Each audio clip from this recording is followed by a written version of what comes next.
Malam Para Jahanam tidak sejahanam itu. Kalah jauh dengan film lain yang memakai kata jahanam, yaitu Perempuan Tanah Jahanam.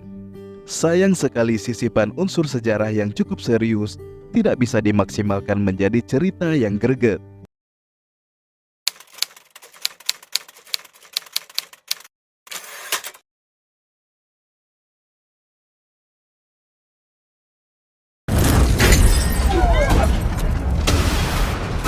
Salam sinema, sahabat sinemalogi.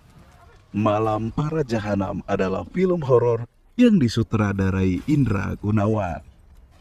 Film ini dibintangi Haris Friza, Agni Dihak, Jenar Meisa Ayu, Teddy Shah, Zul Panjul, Amel Carla, Dery Oktami, Mang Saswi, Deva Wardana, Odila Yohana, dan lain-lain.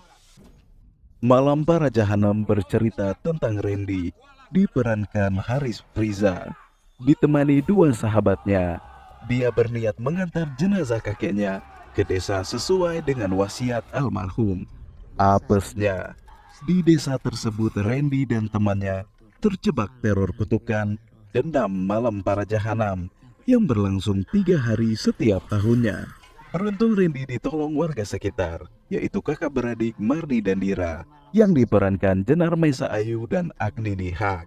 Randy mendapat cerita bahwa di desa Winungo ini terdapat kisah berdarah antara kelompok pemuda rakyat berhaluan komunis dan kelompok santri pimpinan kiai sekitar tahun 1965. Perseteruan itu berlanjut hingga mereka bukan lagi manusia. Randy dan temannya terpaksa harus bertahan selama 3 hari untuk bisa melewati malamnya para jahanam itu. Kalian bisa membantu kami dengan klik tombol Super Thanks di bawah video. Kami akan sangat berterima kasih atas berapapun nominal saweran yang kami terima. Malam Para Jahanam memiliki premis yang cukup fresh untuk genre horor. Bukan tentang rebutan harta warisan, bukan tentang santet, bukan tentang tempat angker, bukan tentang rumah yang ada iblisnya, dan semacamnya. Ada main-main dengan unsur sejarah tahun 65. Di samping itu, Malam Para Jahanam juga menambahkan entitas yang tak lazim di dunia film horor Indonesia. Penonton tidak terlalu diberitahu dengan detail. Sebenarnya makhluk yang bertikai di film ini, apakah hantu gentayangan atau zombie yang bangkit dari kematian? Dibilang hantu, tapi sosok mereka berwujud dan bisa membunuh dengan titik kesadisan yang cukup tebal. Dibilang zombie, kita sebagai penonton tidak pernah mendapati sosok-sosok ini keluar dari kuburnya dan mencari korban dengan jalannya yang gontai tapi tak santai. Ketidakjelasan entitas ini yang membuat film Malam Para Jahanam hanya lumayan bagus di adegan actionnya saja, tapi lemah di penceritaan. Memang dalam filmnya sudah dijelaskan bahwa pertikaian gaib yang terjadi di desa Winongo tersebut adalah sekumpulan roh gentayangan yang saling bertikai, meneruskan dendam yang pernah terjadi semasa mereka masih hidup. Tapi tetap saja itu semua masih terasa mengganjal. Ternyata seiring makin bertambah durasi, film makin menunjukkan banyak kelemahan plot, bahkan sampai terang-terangan langsung mengacaukan logika berpikir saya sebagai penonton. Yang paling bikin naik darah adalah film ini dihancurkan oleh plot twist di akhir film itu sendiri. Mungkin para pembuat filmnya menganggap dengan memberi twist, film akan menjadi keren. Padahal hasilnya malah hancur berantakan. Karena kalau ditarik ke adegan-adegan sebelumnya, semua menjadi tidak masuk logika. Terutama soal interaksi dengan warga kampung, prosesi pemakaman, makanan sehari-hari, sampai peritilan lainnya. Sebel banget kalau diingat-ingat lagi. Selain plot lalu twistnya, satu lagi yang payah di film ini adalah dialog. Karakter-karakter di film ini hampir semua kesusahan berdialog.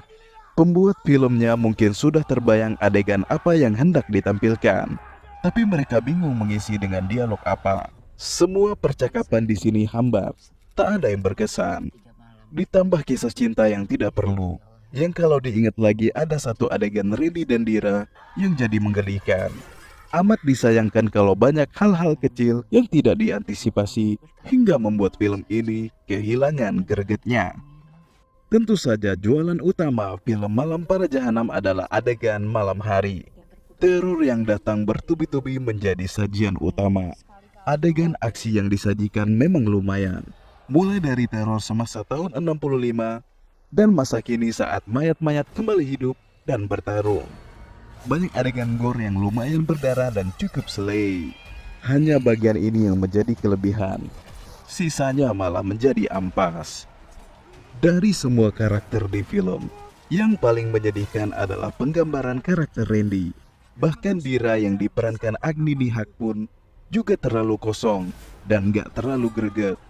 Film ini diselamatkan Jenar Maesa Ayu yang tampil cukup aman memerankan Marni. Walau kenyataannya, karakter Marni dihancurkan oleh alur ceritanya sendiri. Dari segi akting, tidak ada yang berhasil mencuri perhatian. Justru para pemain pendukung yang berhasil membangunkan intensitas ketegangan dalam film. Mereka yang berkelahi, mereka yang menjadi setanan beraksi, cewek yang kesurupan, dan lokasi desa yang memang agak-agak menyeramkan. Setelah menonton film ini, saya langsung teringat pada film pendek yang merupakan bagian dari antologi kumpulan film pendek Peace Peak Volume 1 tahun 2011 berjudul Rengas Dengklok. Memang premisnya agak berbeda, namun ada benang merah yang sama, yaitu mengawinkan peristiwa sejarah dengan makhluk ganjil. Pada akhirnya, Malam Para Jahanam tidak sejahanam itu. Kalah jauh dengan film lain yang memakai kata jahanam, yaitu Perempuan Tanah Jahanam. Sayang sekali sisipan unsur sejarah yang cukup serius tidak bisa dimaksimalkan menjadi cerita yang greget. Dialognya payah, tidak ada musuh utama yang berkesan. Ditambah konfliknya selesai cuma karena Dira ngomel-ngomel ke kedua pihak yang berseteru. Kalau bisa dengan cara begitu, kenapa tidak dari dulu-dulu dilakukan ya? Ya, mungkin susah ngilangin hobi cowok-cowok yang gemar berantem itu. Demikian video reaksi dari film Malam Para Jahanam yang tayang di bioskop. Silakan like, komen, dan subscribe kanal ini. Cek juga akun-akun media sosial Sinemalogi. Dan jangan lupa, bersinema dahulu, berbahagia kemudian.